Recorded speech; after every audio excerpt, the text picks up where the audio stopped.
vamos a Colosenses 1:17. Colosenses 1:17. El tema del día de hoy, la existencia de Dios, parte 1. Hoy vamos a hablar acerca de la existencia de Dios. Ahorita va a entender por qué le pongo entre comillas existencia. Ya lo vamos a ir viendo poco a poco. Colosenses 1:17 es nuestra cita con la cual vamos a iniciar el estudio del día de hoy. Ya lo tenemos, vamos a darle lectura entonces. Dice, y Él, hablando de Cristo que es Dios, ya vimos cristología, Cristo que es Dios, es antes de todas las cosas, y todas las cosas, hablando del cosmos, de todo el universo, de todo lo creado, en Él que dice, subsiste. Vamos a orar. Vamos a agradecerle primeramente a nuestro Señor por la oportunidad de estar aquí, que ya nos permitió de entonar con todo nuestro corazón alabanzas a su nombre, y ahora nos permite llenar nuestra mente y corazón de su palabra. Es una bendición, es un lujo, Señor, que reconocemos que no merecemos. Por eso es que amamos tanto tu gracia, amamos tanto tu bondad, Señor. Estamos infinitamente agradecidos y te rogamos que las enseñanzas que recibimos, mi Dios, sean para ponerlas por obra, sean para verdaderamente reflejarte en todo momento y en todo lugar posible. Siempre nuestra oración será en el nombre de Jesús, porque fueron sus méritos, sus logros en la cruz, los que nos hacen estar delante de ti, de tu trono de gracia, Señor. Por eso decimos en el nombre de Jesús. Amén, Dios. Estamos hablando acerca de apologética. Esta es la tercera clase de la apologética. Ya entendimos que la apologética es una defensa sistemática y formal. ¿De qué? En este caso, como ciencia bíblica, de la veracidad y la confiabilidad de la fe cristiana. Ya también vimos que hay varios sistemas apologéticos. Ya vimos la semana pasada, estuvo un poquito más concisa esa clase, estuvo de hecho hasta algo corta, no quise adentrarme mucho para no revolvernos tanto. No creemos, terminamos con esto la clase pasada, que haya un sistema apologético perfecto en sí mismo. Los presuposicionalistas están atacando a los evidencialistas y viceversa. Tú necesitas, tú esto, tú lo otro. No creemos que haya uno perfecto en sí mismo. Entendimos que dependerá de la persona y la situación el sistema apologético que tú y yo podamos utilizar. Acuérdate además, la apologética es una herramienta para quitar estorbos en el camino de presentar el evangelio. La apologética no lleva a nadie a los pies de Cristo, es el Espíritu Santo cuando Dios lo llama, pero muchas veces ponen los pretextos. La apologética se trata de eso, como dice el apóstol Pedro, de presentar con defensa de la fe que hay en nosotros. Vamos a continuar, por lo tanto, nuestro estudio y no vamos a hacer distinción en qué sistema apologético estamos cayendo o estamos usando. Vamos a seguirnos ya. Así que comenzaremos por responder preguntas importantes que se cuestionan o que se levantan cada vez que presentamos el evangelio. La primera de ellas, la pregunta acerca de la existencia de Dios. Filosóficamente hablando, por eso puse aquí entre comillas existencia, filosóficamente hablando Dios no existe. Esto ya se lo he dicho varias veces. Implicaría que tuvo un principio generado. Si Dios existiera, filosóficamente hablando, quiere decir que tuvo un principio y que a lo mejor hasta tendrá un final. Dios es desde la eternidad y hasta la eternidad. El término exacto es que Dios es real. Pero para ser prácticos en estos estudios, lo vamos a manejar de forma coloquial. Ya cada vez que digamos la existencia de Dios y ya probamos y esto prueba que Dios existe y el argumento de la existencia, ya no vamos a meternos en porque existencia, ya lo tenemos manejado. Vamos a manejarlo así para que no haya ningún problema, ¿sale? Pero, y esta es la pregunta, la existencia de Dios. Pero no hablamos únicamente de un ser supremo. Quiero que eso quede claro, porque mucha gente dice, no, yo sí creo en Dios, que hay un ser supremo que creó, que nos ama, que esto. No hablamos de un ser supremo, sino de un Dios personal y moral, en el cual creemos los cristianos, porque si nuestro Dios no es moral, no hay entonces contra quién pecar y por lo tanto no hay una necesidad de salvación. No nada más se trata de que la gente crea que Dios existe, sino que el Dios cristiano, por así llamarlo, existe, porque el Dios de nosotros es un Dios personal y un Dios moral. Si no es un Dios personal y moral, no estamos pecando contra nadie. Sí, a lo mejor hay un ser supremo que creó el universo, se fue, aquí nos dejó y le vale papa lo que hacemos, pues entonces peca. No, no es así, no le vale papa lo que hacemos, todo lo contrario, hasta en el más mínimo detalle nuestros cabellos, ¿qué dice? Están contados, así que no. Peor aún, si no hubiera Dios en lo absoluto, no nada más personal y moral, tampoco ese ser supremo, si Dios no existe, entonces los actos milagrosos no pueden existir. Esto lo vamos a ver más adelante y se lo mencioné la semana pasada. Actos milagrosos, sobre todo los vamos a ligar al ministerio terrenal de Jesús. No tanto, no vamos a hacer apologética de las payasadas que hacen muchos de, mira, le está creciendo la mano, o sea, eso son tonterías de verdad. Gente que se cree eso, dice, ¿todo bien en casa? ¿Sí les dieron bien su ácido fólico a su mami? ¿O qué pasó ahí? ¿Cómo es posible que crean eso? Pero bueno, cuando hablamos acerca de milagros, hablamos acerca de la vida de Jesús. Jesús, ¿cuál era el sello característico de su ministerio? Milagros y prodigios. Tan solo 4 días después de que estaba en la tumba le decían, Señor, ya hiede, ¿cómo le vas a hablar? Lázaro, acá, afuera. Si Dios no existe, los milagros no existen. Y si los milagros no existen, la vida de Jesucristo solamente puede ser entendida como ficción o como mito. Y eso tira el cristianismo, ¡pum!, al suelo. Entonces tenemos que probar no solamente la existencia de Dios, sino la existencia de un Dios personal y moral. Entonces, vamos a responder básicamente a 2 preguntas. La primera es, ¿existe Dios? ¿O Dios existe? Y la segunda, ¿cómo es ese Dios? Si existe ese Dios, ¿cómo es? Tenemos que responder estas 2 preguntas. Vamos a responder la primera esta semana y la segunda la semana que viene, primero Dios. Tradicionalmente son 4 los argumentos que se han utilizado para probar la existencia de Dios. Dios existe, entonces hay 4 argumentos. El argumento cosmológico, el argumento teleológico, el argumento axiológico, sí, axiológico, y por último el argumento ontológico. Vamos a ver estos 4 el día de hoy de forma somera, pero bien estructurada, para que usted entienda bien estos 4 argumentos. Comenzamos entonces, el argumento cosmológico. El filósofo griego Platón fue el primer pensador conocido que desarrolló todo un argumento basado y vamos a empezar a utilizar palabras un poquito más. Acuérdese, por aquí le pongo, este es un causalidad, no casualidad, causalidad. Causalidad, ¿qué significa?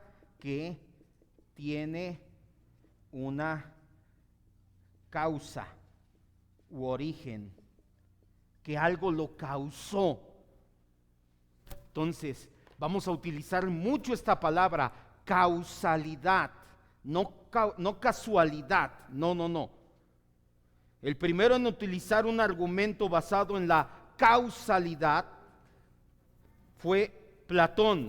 Aristóteles siguió su línea de pensamiento, al igual que muchos filósofos musulmanes y judíos también han apoyado esta escuela. En el pensamiento cristiano, teólogos de la talla de Agustín de Hipona, Tomás de Aquino, Anselmo de Canterbury, de René Descartes, Leibniz y muchos más hasta nuestros días, lo han hecho el argumento más ampliamente conocido de la existencia de Dios. El apóstol Pablo ya lo manejaba desde hace 20 siglos, Romanos 1, 19 y 20. El argumento cosmológico, ahorita le voy a dictar qué es, nos habla de que hay una causa, un origen.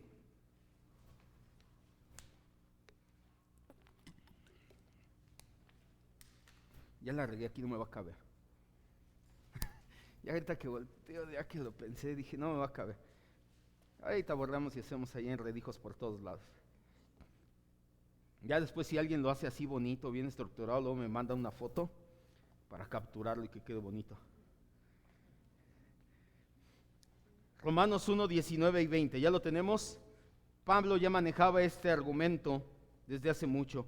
Porque lo que de Dios se conoce les es manifiesto, pues Dios se los manifestó. Porque las cosas invisibles de Él, su eterno poder y su deidad, se hacen claramente visibles. ¿Desde dónde? Desde la creación del mundo, siendo entendido por medio de las cosas hechas, de modo que no tienes excusa. Pablo ya manejaba el argumento cosmológico. Pablo ya decía, oigan, la creación tuvo que tener una causa, un origen, alguien la tuvo que hacer, no pudo llegar de la nada a la creación. Ya manejaba. ¿Cuál es la idea básica? Escriba el argumento cosmológico, 2 puntos. Este universo fue causado por algo más que él mismo.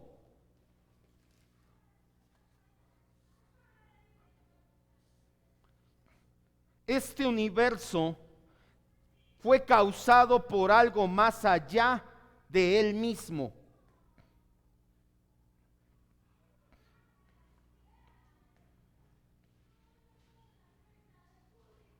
En la filosofía hay una ley que se llama ley de la causalidad, que nos dice que todo objeto finito es causado por otro objeto diferente a él.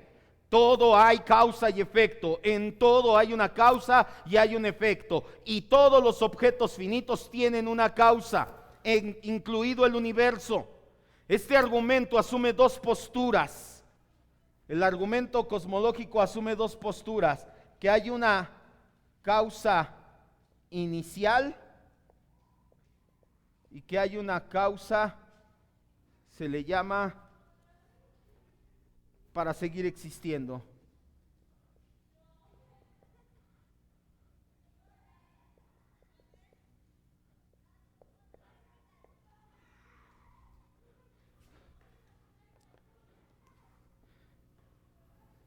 Vamos a tratar una por una. La primera, este universo necesita una causa inicial. Vamos a manejarlo en 2 premisas. Premisa 1, premisa 2, conclusión. La premisa 1, el universo tuvo un comienzo.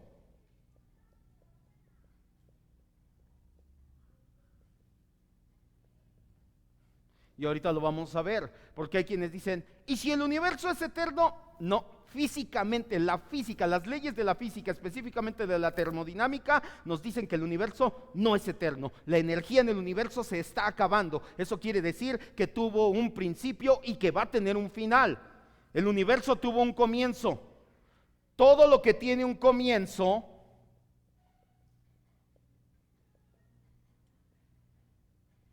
tiene una causa o es causado por algo. Ya lo vimos en la ley de la causalidad. Por lo tanto, la conclusión, el universo tiene una causa externa a él. ¿Y quién es esa causa? Dios. Dios generó el universo.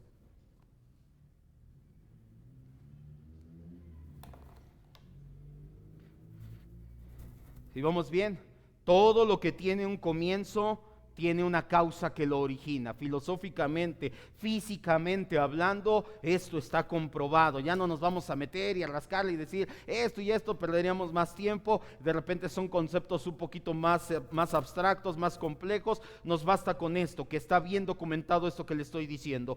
Todo el universo tuvo un comienzo. Todo lo que tiene un comienzo es originado por algo. Por lo tanto, el universo fue originado por algo externo a él. Ese algo, o es alguien, mejor dicho, es Dios. Muchas veces se han querido salir de esa conclusión diciendo que el universo es eterno, que no tuvo inicio, que siempre ha existido y ya. El famoso científico agnóstico Carl Sagan dijo: el cosmos es todo lo que es, lo que fue alguna vez y lo que será. O sea, siempre ha existido, no te metas en problemas, siempre ha existido y ya. El problema con esta aseveración es que no tiene sustento científico que la sostenga. Algunos dicen que el universo crea átomos de hidrógeno constantemente y simplemente de la nada. Es más factible creer que Dios creó algo de la nada que creer esa fantasía de que el universo mismo crea átomos de la nada. El consenso científico nos dice todo lo contrario. Este universo fue generado de manera súbita y cataclísmica. Se conoce como Big Bang o gran explosión. Nosotros lo conocemos como en el inicio Dios dijo que y las cosas fueron creadas. La prueba científica es la segunda ley de la termodinámica. Es más, si quiere hacer de tarea el siguiente experimento, aunque no lo haga, quiero que me vea y le voy a explicar la segunda ley de la termodinámica. Ponga agua hirviendo, apáguele al agua ya cuando esté hirviendo. Saque un platito y ponga hielos encima de ese platito, o no un sartén mejor para que no lo acerque tanto la mano, y ponga el sartén justo que quede la olla de agua hirviendo, ya así apagada, que todavía saque un poquito de burbujas, ponga el sartén con el hielo arriba. ¿Qué va a pasar? ¿Se derrite el hielo? ¿Por qué? Porque la energía se está acabando. ¿Sabe qué es lo que no puede pasar? Físicamente se hicieron estos experimentos, que la energía del hielo no va a hacer que el agua hierva más. Y la energía del agua caliente o hirviendo tampoco va a hacer que el hielo se enfríe más. Lo que va a pasar es que el hielo se empieza a calentar y el agua fría, el agua se empieza a enfriar. Eso es la segunda ley de la termodinámica, que dice que la energía se está acabando. Y si la energía se está acabando, quiere decir que tuvo un comienzo y que poco a poquito va a llegar hasta un día en que se va a acabar la energía. Ahora no se espante, los científicos dicen que quedan miles de millones de años de energía, pero se va a acabar, para que no diga, ay, apaguen la luz, ya no gastes energía. No se preocupe tanto. La segunda ley de la termodinámica nos dice que la energía del universo se está agotando o se está transformando de energía utilizable en energía inutilizable. Esto quiere decir que si se está acabando no puede ser eterno. Por lo tanto, tuvo un comienzo, y eso significa que si tuvo un comienzo, necesita a alguien que lo haya originado. Pero si el universo fue creado, es razonable entonces que hubo un creador. Nos dice que hay un iniciador. El segundo, el universo necesita una causa para seguir existiendo. Ya sabemos que el universo necesitó un origen, pero algo nos mantiene existiendo justamente ahora.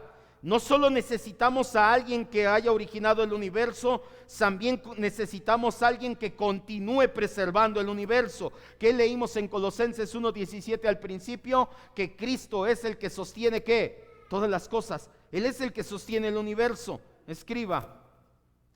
El universo necesita una causa originadora y una causa conservadora.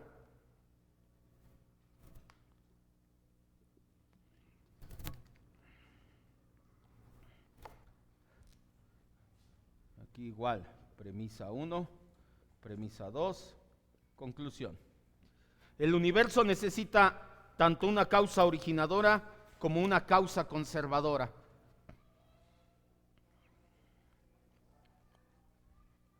¿Qué es eso que me está diciendo, pastor, de una causa originadora, una causa conservadora? Bueno, en forma simple de pregunta, te lo plantearía así.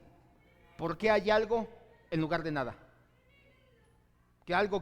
Algo nosotros, el universo, ¿por qué tú puedes tocar, ver, por qué hay algo, por qué hay universo en lugar de que haya nada? Pues porque aquí está, pero ¿por qué? ¿Por qué hay algo en lugar de nada? Para entenderlo, veamos el siguiente razonamiento. Premisa 1, cada parte del universo es dependiente. No hay nada en el universo que sea independiente, ya lo entendimos. Todos dependen de algo para originarse. Entonces, esto nos dice que todo el universo es dependiente. Por lo tanto, el universo depende de un ser independiente, de alguien que sí no dependa de nada para existir. ¿Y se acuerda que nuestro Dios es autoexistente? La Biblia lo dice: yo soy el que soy, Yahvé, el autoexistente. Filosóficamente hablando, es uno de los atributos que debe de tener una deidad o una divinidad, o la divinidad debe de ser autoexistente. Premisa 1: cada parte del universo depende de otra, por lo tanto todo el universo es dependiente. Conclusión: el universo depende de un ser independiente, si no ya hubiera dejado de existir. ¿Quién es ese ser independiente? Dios.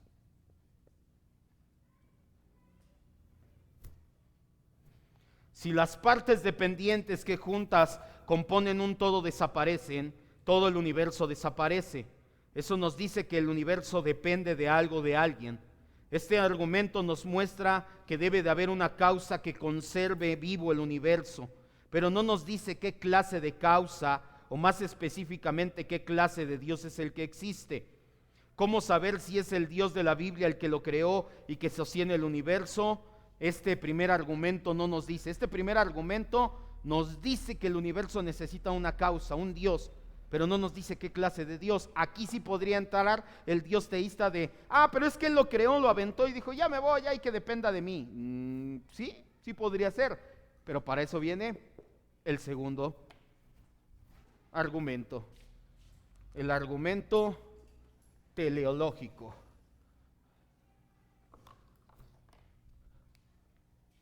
Argumento teleológico.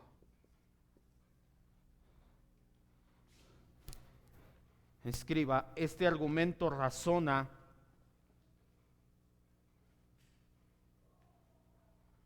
a partir de un aspecto específico de la creación para llegar al creador que lo puso ahí.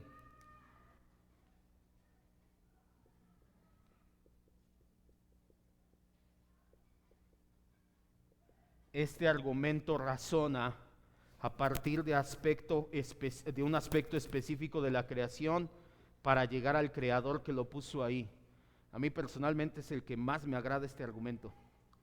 Ahorita que lo empiece a ver, yo creo que también le va a agradar mucho. Se lo explico para que lo entendamos. El argumento del diseñador inteligente, le conocen algunos. Existen muchas formas de este argumento teleológico. El más famoso es el que deriva de la analogía de relojero postulada por William Paley. Él tomaba muy en serio el Salmo 139, 13 y 14. Vaya al Salmo 139, 13 y 14.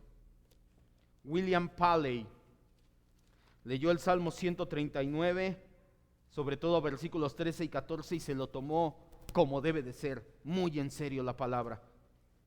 Mientras usted y yo no tomemos en serio la Escritura, no vamos a pasar de ser infantes espirituales, niños espirituales. Tómese en serio lo que dice la Biblia. Salmo 139, 13 y 14.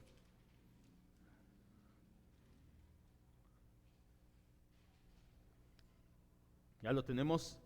Dice: porque tú formaste mis entrañas, tú me hiciste en el vientre de mi madre, te alabaré, porque formidables, maravillosas son tus obras. Estoy maravillado y mi alma lo sabe muy bien.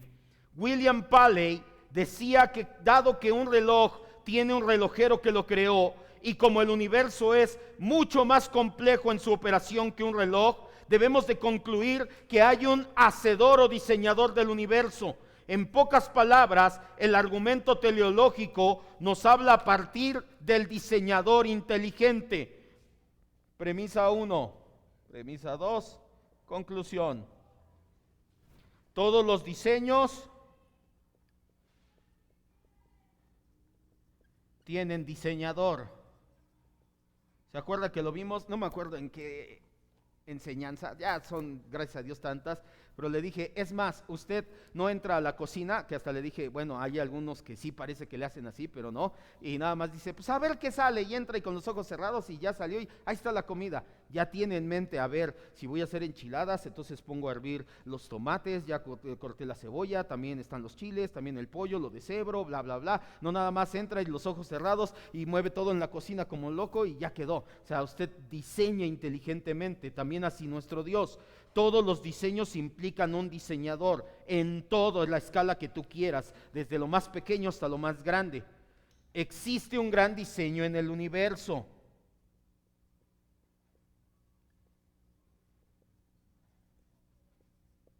No me vas a decir que no. De hecho, aquí te voy a mandar un video, ya no quise meterme porque nos íbamos a tardar más, al ratito te mando un video que se llama El ajuste fino del universo y te das cuenta cómo está tan finamente ajustado el diseño del universo que solamente queda una conclusión: hay un diseñador inteligente y ese es Dios. Por lo tanto, existe un gran diseñador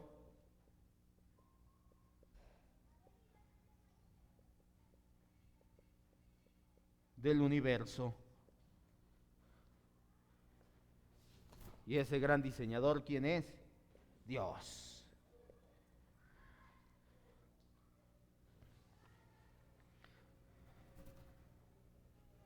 Cada vez que hemos visto un diseño complejo, por la experiencia previa sabemos que este vino de la mente del diseñador.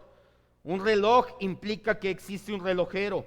Un edificio implica que hay arquitectos. Una pintura implica que hay artistas. Un mensaje codificado como el que encontramos en la creación implica que hay un remitente inteligente. También, entre más grande el diseño, más grande e inteligente es el diseñador. Por ejemplo, los castores pueden diseñar ciertos diques con troncos. Lo único que hacen es, ya no queremos que pase el agua, aquí vamos a hacer nuestro nido y consíguete troncos. Pero no se compara, nunca han construido algo como el puente de Mezcala. ¿Han ido a Acapulco alguna vez? ¿Ha pasado por el puente de Mezcala? Muchos años fue el puente colgante más grande de México. Es algo maravilloso, algo enorme. ¿Lo podría construir un castor? No, para nada. ¿Eso qué nos dice? Que dependiendo del diseño, es el diseñador. Tú ves unas cuantas piedras allá amontonadas con lodo y palos, se lo hizo un castor, un animal. Tú ves el puente de Mezcala y dices, eso tuvieron que haber sido ingenieros y arquitectos chonchos, no cualquiera hace eso. 1000 monos sentados frente a una máquina de escribir por millones de años nunca podrían escribir Hamlet, ni por accidente. Shakespeare lo escribió a la primera. Escriba para que se entienda. Entre más complejo el diseño,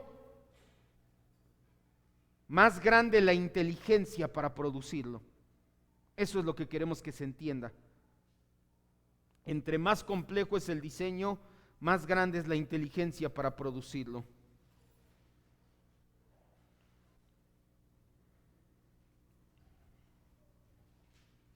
Entre más complejo es el diseño, más grande es la inteligencia para producirlo. Y ahorita vamos a ver un ejemplo que puso el agnóstico Carl Sagan. Él no sabía si Dios existe. Él decía, prefiero no decir si existe o no, no lo sé. Aunque realmente por sus declaraciones era más ateo que agnóstico. A mí me da más la impresión que era ateo que agnóstico. Pero el ateísmo es una condición temporal. Solamente dura mientras vivas, porque una vez que mueres, ya no puedes ser ateo. Ya, hasta aquí, papacito. Repito, entre más complejo es el diseño, más grande es la inteligencia para producirlo. Cuando hablamos de diseño complejo, estamos hablando de complejidad específica. Un cristal, por ejemplo, es específico pero no completo. Un copo de nieve también tiene modelos repetitivos una y otra vez. Son complejos pero no específicos. Una célula viva, sin embargo, es compleja y específica. Vaya, para que me entienda lo que le acabo de decir. Porque hay gente que dice, es que fue la naturaleza la que hizo que se hicieran así las cosas. No es tan fácil, amigo. Por ejemplo, si vas al bosque y te encuentras piedras lisas, redonditas, ¿por qué son así la mayoría de las piedras en los bosques? Por el agua, por la lluvia, porque los arroyos de repente bajan por un lado y de repente encuentran salida por otro. Entonces en los bosques se encuentra, sobre todo cerca de los arroyos, muchas piedras así redonditas. Entonces eso no te dice que hay un diseñador, que alguien llegó y puso las piedras ahí, no, simple y sencillamente el agua buscaba un cauce. Pero si vas por el mismo bosque y de repente encuentras una flecha antigua así tallada con un códice, ¿qué te dice? ¿Que el agua la talló y la puso ahí? Dices, aquí vivía una civilización antigua, a lo mejor unos indios, unos apaches, no sé, que tallaron y que hicieron. Eso es a lo que nos referimos con una inteligencia o con una complejidad específica, a que no fue casualidad. Esto nos da pie al siguiente diseño, línea de pensamiento. El diseño que captamos en el universo es muy complejo. El diseño más complejo del universo son los seres vivos. Todos los seres vivos tenemos moléculas de ADN. Yo creo que lo ha escuchado, el ADN, todos tenemos ADN en nuestro ser. El ADN es el componente responsable de codificar información genética. ¿Por qué dices, salió con tus mismos ojos, salió con tu misma boca? Porque lo heredas por medio del ADN. El ADN de una amiba unicelular contiene 400 millones de bits de información genética, lo suficiente para escribir 80 libros de 500 páginas cada uno. Si fueras a pasar a la playa y encontraras una enciclopedia tirada, no dudarías y dirías, esto por aquí a lo mejor pasó el mar y nos escribió una enciclopedia. ¿Sí pensarías eso? Alguien tuvo que escribir esa enciclopedia. Al igual, cuando tú te encuentras con un ser vivo que está compuesto de millones de células y cada una de esas millones de células tiene un código de ADN de al menos 400 millones de bits de información que te dice, alguien escribió el ADN de los seres vivos.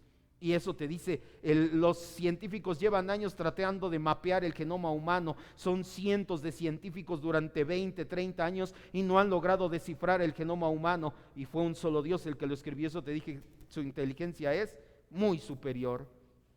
El astrónomo Carl Sagan, inconscientemente, él no quería probar la existencia de Dios. Él quería probar que el ser humano es muy inteligente, pero inconscientemente nos dio un argumento mucho más grande.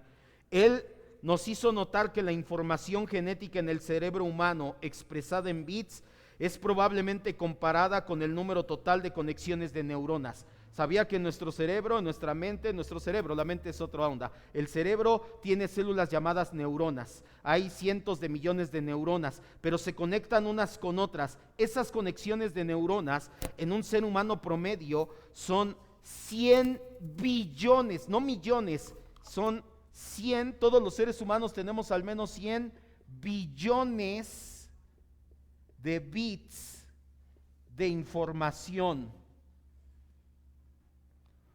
Esto es el equivalente a 20 millones de libros. Esto es lo que usted y yo, un ser humano promedio, tenemos de información en la cabeza. Pero yo no he leído tantos libros, pero tan solo con los recuerdos, los pensamientos, las películas que ha visto, las canciones que se acuerda, bla, bla, bla, bla, bla. Si toda esa información la reuniéramos, tendríamos 20 millones de libros disponibles en este espacio así chiquitito. Ahora imagínate, entonces, ya cuando ves a alguien que se sabe de memoria el Salmo 119, por eso lo ves así. Ahora, cuando veas a alguien cabezón, tú has de tener como 30 millones de libros. Ahí va el 30 millones, le vamos a decir ahora. Carl Sagan decía, el cerebro es un lugar muy grande en un espacio muy pequeño. Él todavía fue más allá y dijo, la neuroquímica del cerebro, lo que hace que esas conexiones trabajen, es como el sistema de circuitos de una máquina más maravillosa que el ser humano pudiera crear. ¿Qué estaba diciendo Carl Sagan inconscientemente? Nos estaba dando la razón. Que si nosotros los seres humanos, bueno, yo no, pero hay gente que pudo crear una computadora, las computadoras no manejan este tipo de información ni así, y no fue una, somos millones. Si hubo una persona que creó una computadora, ahora imagínate cómo sería el que creó el cerebro humano. Si alguien así de inteligente crea la computadora, ¿cómo es el que creó el cerebro humano?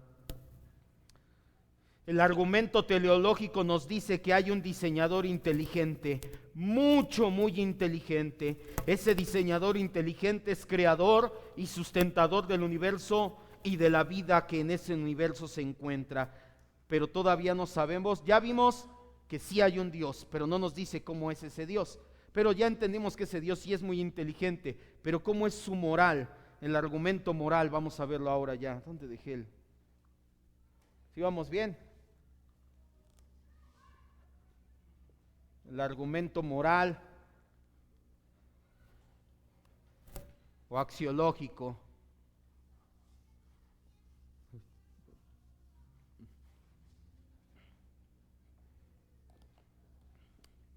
Las raíces del argumento moral también están en la Biblia, Romanos 2, 12 al 15.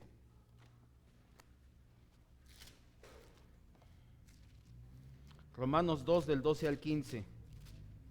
A mí personalmente el que más me agradó fue el argumento teleológico.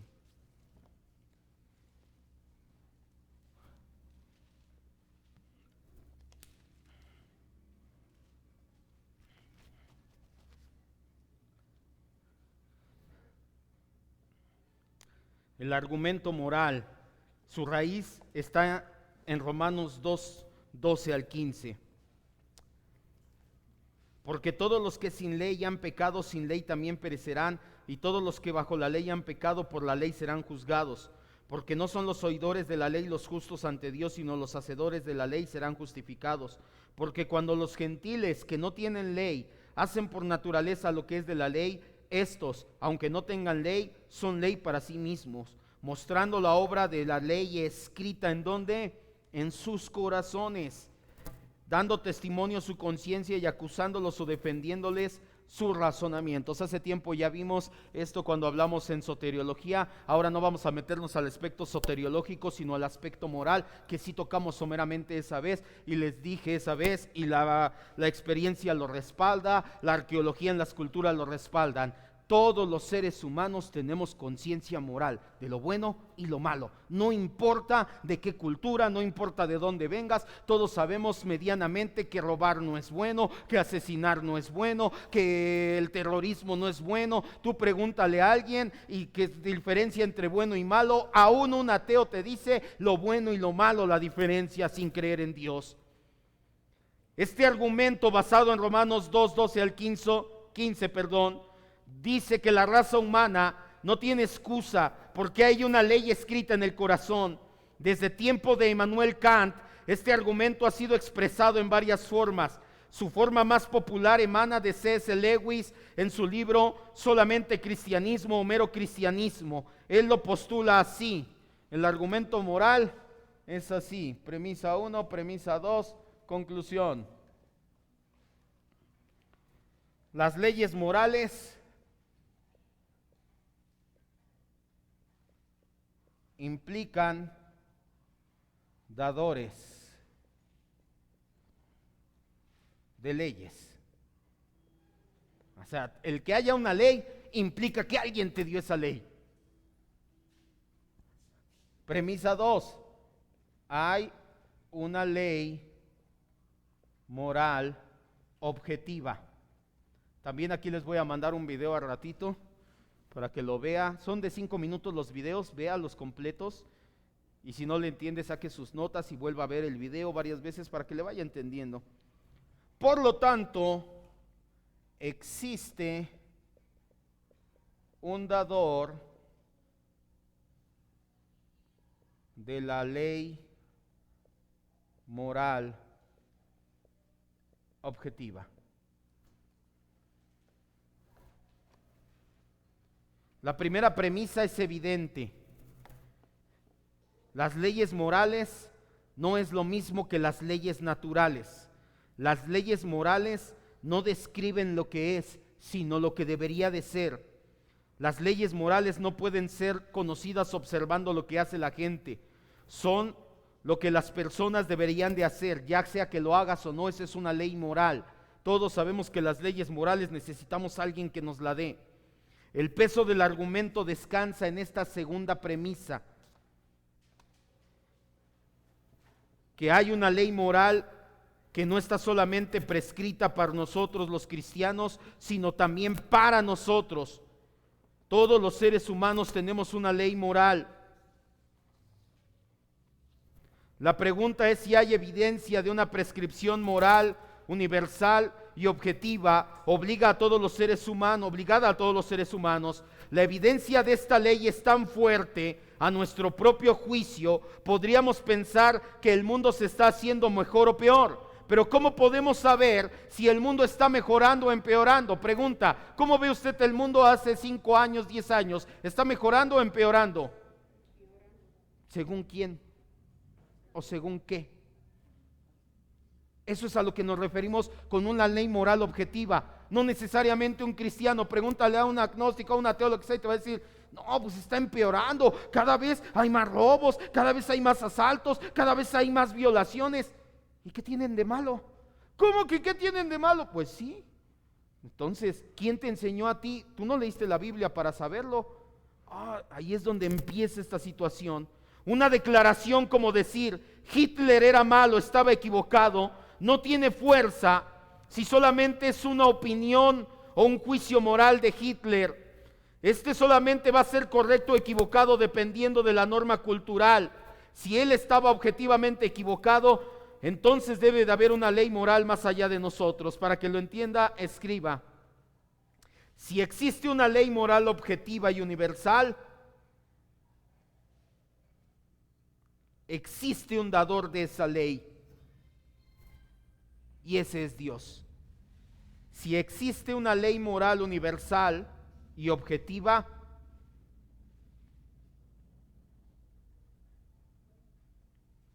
existe un dador de esa ley, y es Dios. Todos los seres humanos en el fondo de nuestro corazón sabemos lo que es bueno y lo que es malo. No tenemos excusa delante de Dios. ¿Quién lo puso ahí? Dios. Y si esa ley existe, porque existe, la evidencia nos lo dice, quiere decir que existe alguien que la puso ahí, y ese alguien es Dios. Hay un argumento que utilizan mucho los ateos que dicen que ellos no necesitan creer en Dios para portarse bien y ser buenas personas. Dicen, ay, pobre de ti creyente, que tú necesitas tener un Dios para portarte bien. Yo no necesito un Dios para portarme bien y ser buena persona. Es una falacia. Fácilmente le podés tumbar su argumento preguntándole, ¿según quién tú eres una buena persona? ¿Según quién? La sociedad. ¿Y quién puso las leyes morales en la sociedad? La cultura. ¿Y quién puso las leyes morales en la cultura? Los humanos. ¿Y quién puso las leyes morales en los humanos? ¿Y hasta dónde crees que vas a llegar? A Dios. Entonces, ¿según quién tú eres bueno? Según mi mamá. ¿Y quién le enseñó a tu mamá lo que es bueno y malo? Su mamá. ¿Y a ella quién? El sacerdote. Ahí está. No me digas que no hay ley moral. Entonces, es que yo no necesito a Dios para ser bueno. Sí, es cierto. Si no, ¿cómo sabes que eres bueno? Si no hay un estándar objetivo superior dado por Dios, por un Dios moral, no hay manera de saber si alguien es bueno o malo. Sin embargo, el Dios de la Biblia se muestra a sí mismo como un Dios moral. Los 10 mandamientos son un reflejo de la moralidad de Dios, y Él espera que su máxima creación, nosotros, vivamos bajo el estándar de esa moralidad. Y por último, y en si creía que los otros estaban un poquito, quiero decirle que en me tardé como no tiene idea en entenderle, en el argumento ontológico. Así como que decía yo, ¿qué? A ver, voy a buscar otro libro. ¿Qué? A ver, voy a buscar otro. ¿Qué? No, está un poquito complejo el argumento ontológico. Salmo 53:1.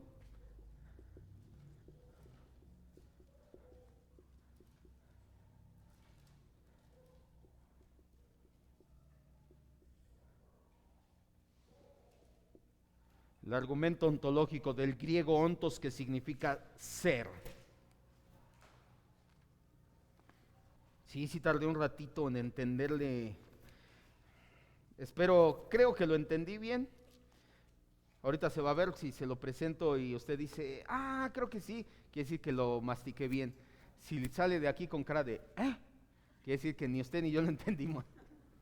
No, sí, ya lo mastiqué. Es que sí está un poquito más. Es que esto es pura filosofía. En los otros tres, en el argumento cosmológico, pues tú ves el universo. En el argumento teleológico, tú te das cuenta y dices, pues sí, para no ir muy lejos, aquí están los instrumentos. Nosotros no aventamos varios botones o pedazos de plástico y metal, le hicimos chacachaca y mira, ya salió una bocina y una mezcladora. O sea, necesita un diseño. El argumento moral dice, sí es cierto, yo soy bueno o malo, yo puedo ver eso. Pero el argumento ontológico es pura filosofía. Ahí sí ya dices, ay caray, ¿y qué cree? Casi no me gustaba filosofía en la escuela. Ahora me arrepiento, de verdad.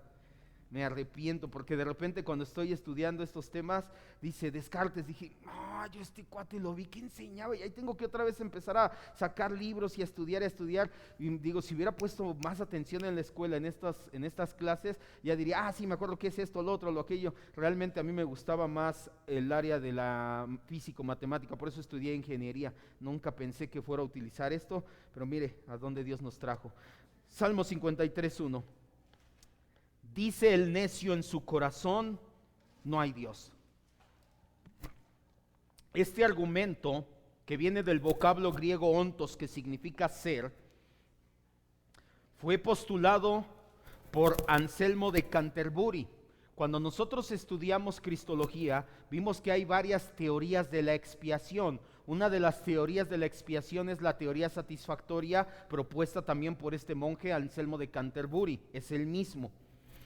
Él creó este argumento, ni siquiera le llamó así, ya le pusieron el nombre después, precisamente este texto de la Biblia, para probarle a los necios la existencia de Dios. Este argumento es el más debatido, es el más aceptado y el más rechazado por grandes filósofos de la historia. Tú buscas el argumento ontológico y grandes filósofos como Descartes, como Leibniz, como William Lane Craig, que dice son filósofos de talla grande, dicen sí, este argumento sí, pero también filósofos como Immanuel Kant, Locke, dicen no, este argumento no, o sea, este argumento tiene dividido a los filósofos grandes de la historia.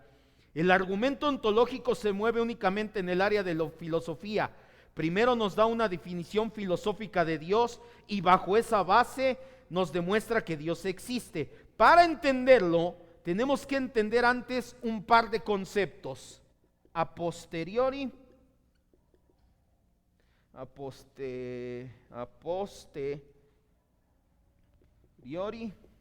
y a priori.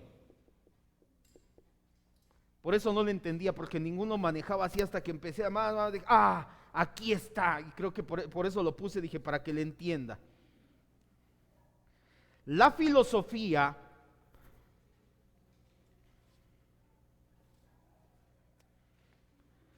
nos dice que hay dos caminos para probar la verdad en una afirmación. Estos son caminos para probar la verdad de una afirmación. O sea, yo digo algo. No estamos hablando de la verdad tanto como esto, sino de yo digo una afirmación. Vamos a probar si es cierto o falso. Hay dos caminos, a posteriori o a priori. ¿Cuál es el camino a posteriori? O posterior, es lo que significa posterior. Parte de la experiencia, ese resultado de la experiencia. Por ejemplo, si yo digo, tengo una afirmación, este pizarrón mide más de 1 metro de largo. Si yo quiero probarlo por el camino a posteriori, saco 1 metro y digo, sí, 1,80, tienes razón, mide más de 1 metro de largo. Está el otro camino, el a priori, que significa previo a. Este es posterior a la afirmación, previo a la afirmación.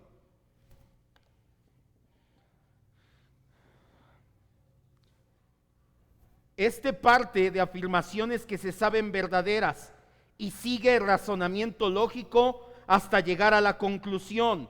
De hecho, este es el que nos habla de la deducción. Tú has oído hablar de Descartes, que fue el que puso el método deductivo, el que dijo, tú puedes deducir algo por medio de la lógica. Es él, de aquí se apoyó Descartes.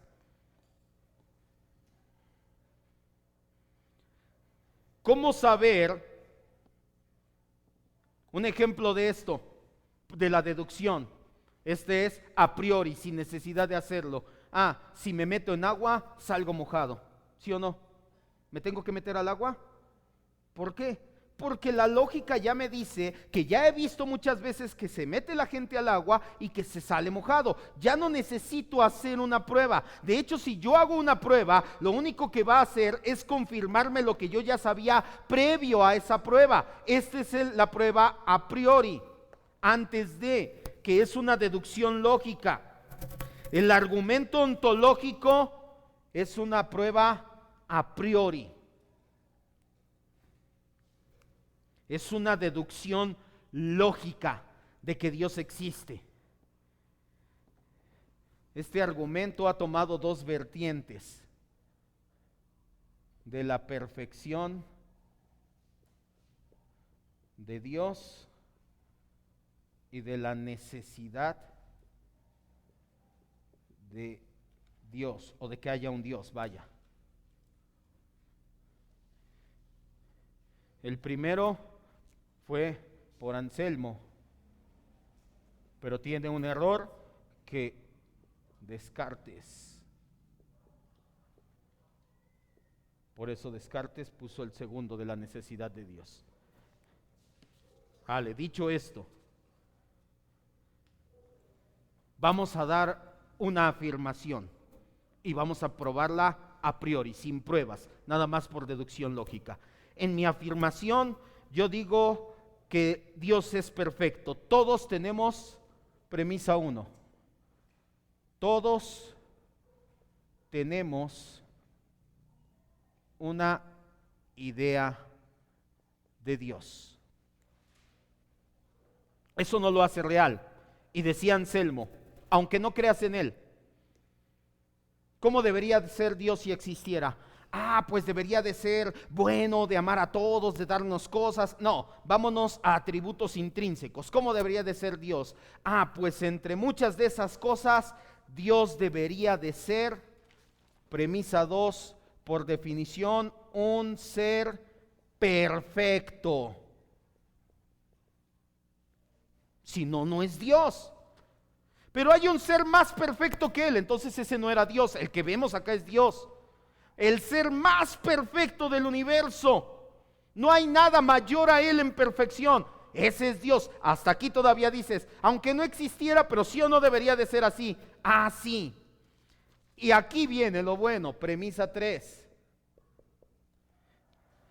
La existencia real siempre es mayor a la existencia mental. ¿Cómo debería de ser ese Dios? No, perfecto. Oye, pero ya lo tienes en la mente, sí.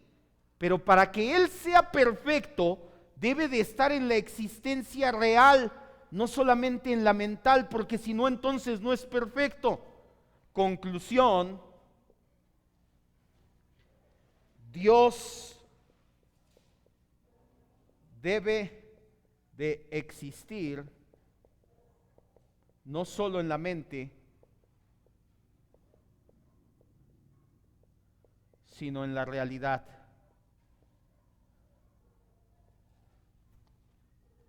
Sí, ya está un poquito más, ¿verdad? ¿O no? ¿No más yo me hice bolas? Como ya se los expliqué, les voy a prestar los libros a ver si es cierto. A ver, lo voy a pasar y le voy a decir, órale. No es cierto, por eso Dios nos puso aquí. Todos podemos tener una definición mental de Dios, decía Anselmo. No importa que creas o no creas en Dios, hazte una idea de Dios. Bueno, ya tengo una idea. ¿Qué debe de tener? Por definición, debe de ser un ser perfecto. Si no, no puede ser Dios. No puedes pensar en nada mayor que Él. Pero decía Anselmo, la existencia real siempre es mayor a la existencia mental. Y si Él no existe en lo real, entonces no es ese ser perfecto que tú estabas pensando, porque nada más está en tu mente. Por lo tanto, Dios debe de existir no solo en la mente, sino en la realidad. Si Dios no existe, entonces le estaría faltando una perfección llamada existencia. Pero si a Dios le falta esa perfección, Él no sería absolutamente perfecto, pero Dios es por definición un ser absolutamente perfecto. Por lo tanto, ese ser absolutamente perfecto como Dios debe de existir. Con eso los mató Anselmo durante 500 años. Desde la época de Immanuel Kant, hace 2 siglos, este argumento ha sido ampliamente aceptado, ha sido invalidado, porque han demostrado que la existencia no es una perfección. No es necesario que exista para ser perfecto. Por eso es que Descartes lo postuló como la necesidad de Dios. Premisa 1, premisa 2, premisa 3, conclusión. Es muy parecido al anterior. Todos tenemos una idea de Dios en la mente, al menos. Si Dios existe,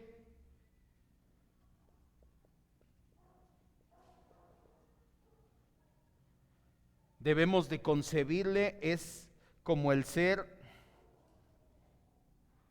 necesario. Aquí fue donde cambió.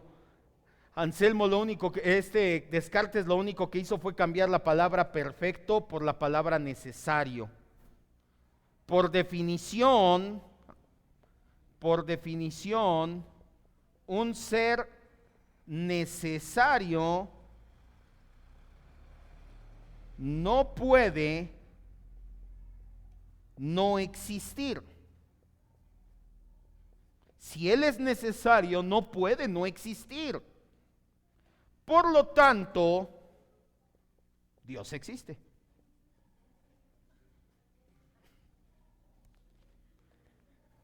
Solamente ellos ya no me gustó tanto, lo toman mucho los filósofos, porque de hecho el molinismo, cuando vimos soteriología, el molinismo es una filosofía, más que un sistema soteriológico, es filosofía, y ellos sí han tomado, hasta eso el camino del molinismo me gusta por donde se ha ido en los últimos 50 años, se ha ido precisamente a probar la existencia de Dios.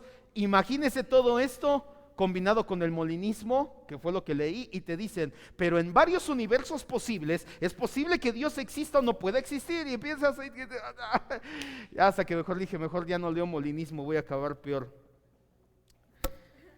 No podemos concebir a Dios sin que Él exista, como no podemos concebir agua que no moje o un triángulo que no tenga 3 lados, es lo que quería decir Descartes. Es que yo me imagino a Dios, pero si te lo imaginas es necesario que exista. ¿Por qué? Porque es necesario que un triángulo tenga 3 lados, si no, no es triángulo. O es necesario que el agua moje, si no, no es agua. Así es necesario que Dios exista, si no, no es Dios. La única manera de hacer este argumento que pruebe la existencia de Dios es introducir en él el argumento cosmológico. Ahí sí ya le das más fuerza de la necesidad de Dios que vimos al principio, que el universo no pudo echarse a andar solito.